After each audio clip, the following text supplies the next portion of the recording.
VUE cups on Keurig, I decided to go with a regular because it's more readily available in the grocery store and at Sam's and different places like that. But if you want it, just contact me at For the People Show and I'll ship it off to you. You're going to have to pay for the shipping, okay? But yeah, I'll give it to you for $100 if you want it. I bought it for $250, but it's a real nice one. So, if you have an office or you're trying to impress, somebody or whatever, it looks very, very nice. It's a really sexy machine. Iran.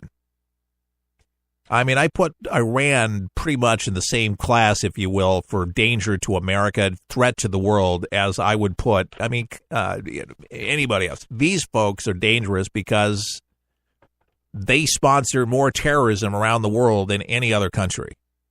And they work with North Korea. But so the report says that Iran's ballistic missile range has been restricted. To 240, okay? Where's that? Yeah, well, 1,240 miles by the country's leader, Ayatollah Khamenei.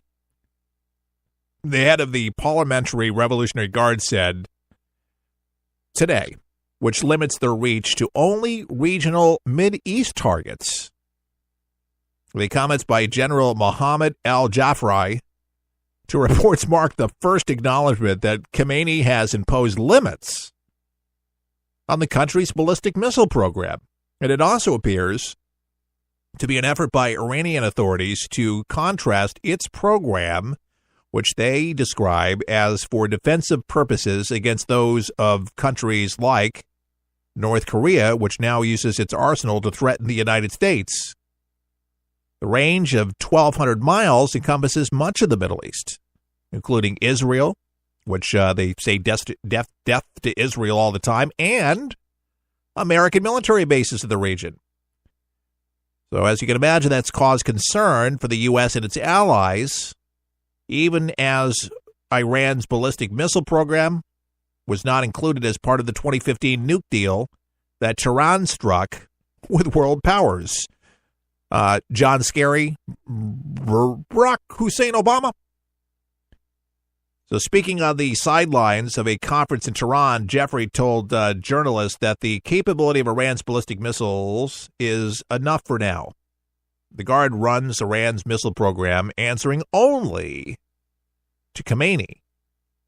So breakdown. Today, the range of their missiles, as the policies of Iran's supreme leader dictate, are limited to 2,000 kilometers, even though capable of increasing this range, he said. Interesting. So they could stretch them. They're capable. They could just change it. They could just switch it up if the Khamenei says so.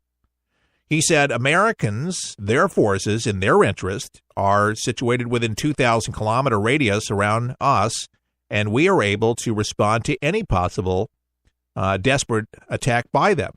However, Joffrey said he didn't believe there would be any war between Iran and the U.S. They know that if they begin a war between Iran and the United States, they will definitely be the main losers, and their victory will be by no means be guaranteed. Therefore, they won't start a war. It's just amazing to me. Just like the North.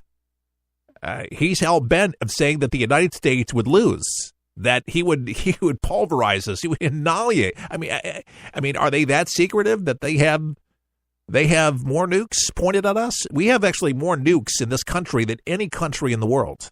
Did you know that? We have more nukes, thousands, and than any other country, more than Russia, more than China.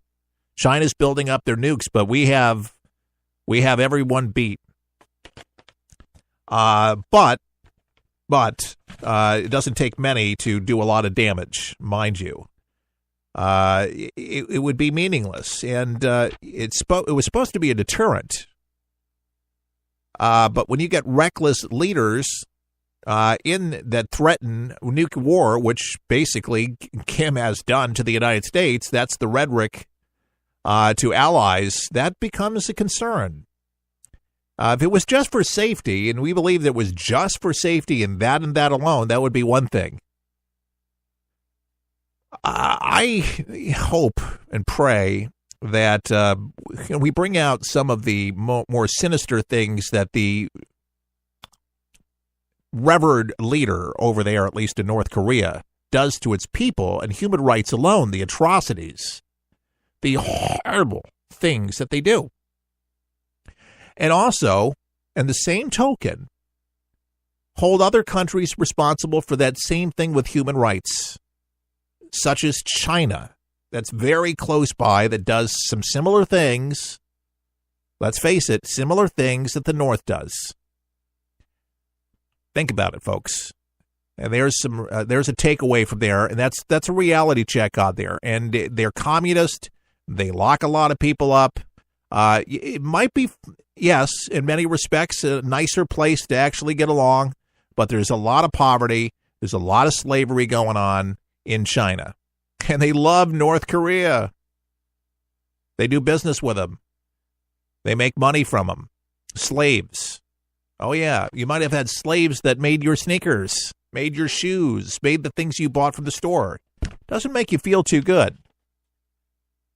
Human rights, I think, is very, very important to us. I know for a fact it is. I can't see how we look the other way, and we do. We should hold these people accountable. And I hope Trump holds to it, that his ties or his clothes are taken out of China and not made there anymore. If you're going to say, made in the USA, fix America first, well, put your money where your mouth is. Let's start getting factories cranked up over here. Let's start doing it. Oh, but that'll start a trade war. That's what a lot of people say as a result of that. And I said, I'd rather do that than have these people correct themselves and stop treating their people so inhumanely, so harshly, indecently. We still have it pretty darn good in this country. If you don't like a job, you can quit. Over there, it's not that way. You can't just walk off the job. It's not that way. It's not that easy.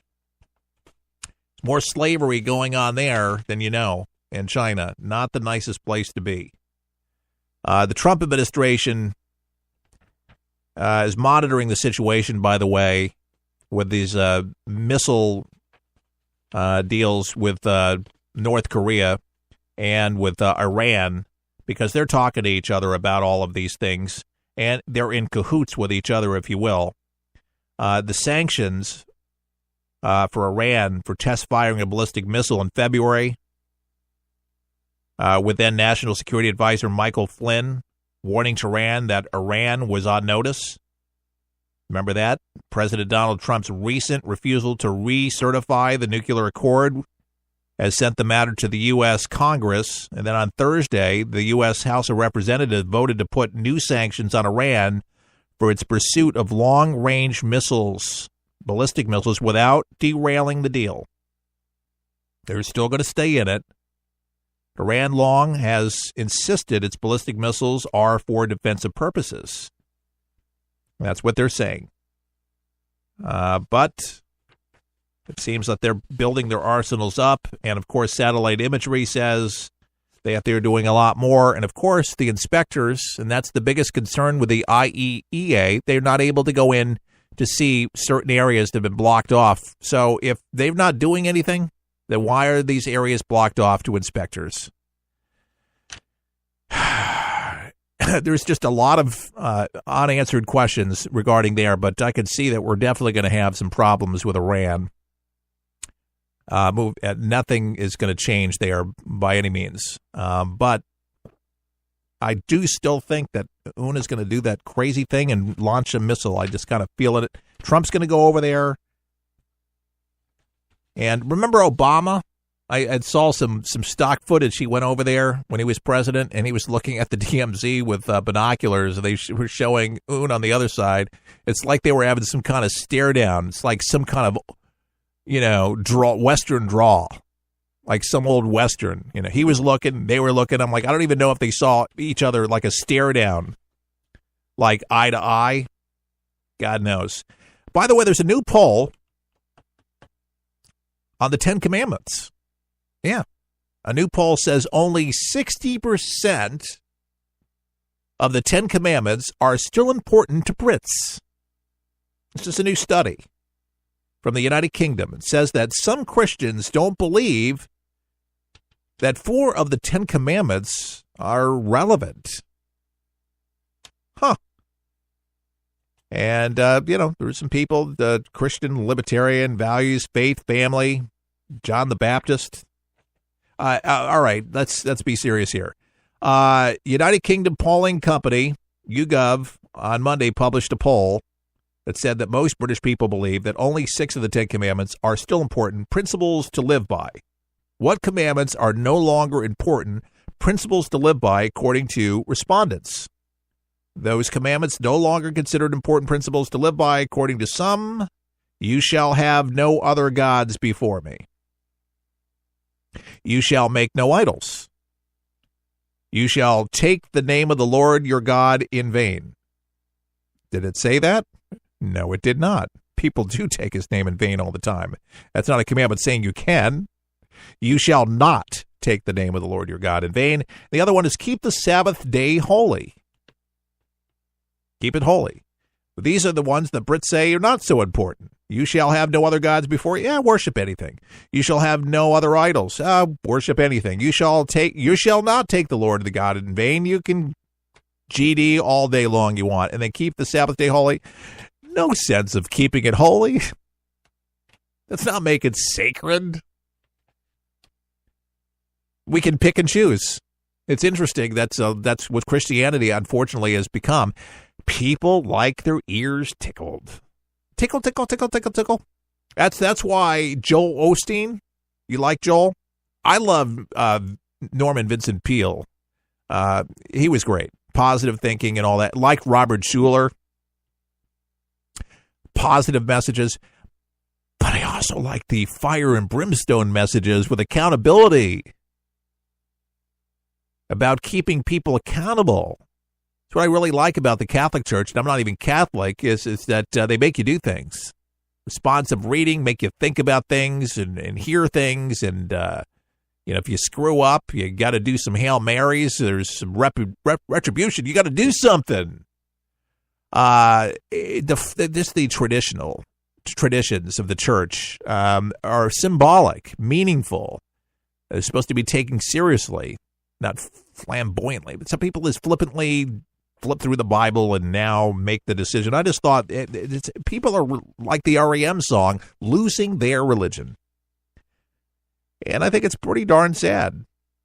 And there's a significant divide between the answers of the Christian respondents and non-religious respondents. So the 4 commandments which detail how Christians are to relate to God are unsurprisingly less important to the non-religious respondents. So the poll reported, here it is, the 20% of non-religious Brits believe that they should not worship idols. Of Christians polled, however, 44% believe that the second commandment is not an important commandment. You shall make no idols. The poll reported that 20% of non-religious Brits believe that they should not worship idols. Of Christians polled, however, 44% believe that the second commandment is not important. How can you say that? So bizarre. Less than 33% of Christians said that Sunday should be kept as a Sabbath a holy day. And just 38% of Christians said that they were against taking the Lord's name in vain. Just 38%. Just 7% of non-religious Brits said that the Sabbath should remain a holy day. And then 5% of non-religious Brits considered taking the Lord's name in vain an offense. Just 5%. So you can GD all the time. Oh, God's not serious about it. He only gave it to Moses with lightning on the mount. Just to think our laws here in the United States actually were all written from the 10 Commandments. And they're all laws. And my takeaway from all of this with the polls and with those numbers, just as long, if you speed, what happens? You get pulled over, you get a ticket. Whose laws do you think are more important, God's or ours? And even though we need to definitely obey the law here, if God's telling you to do it, there's no pick and choose. Are you kidding me? The secularism has incredibly taken root. In Britain, it's a shame. But people are removed from it. They don't take it serious anymore. In Google, we trust. In the internet, we trust.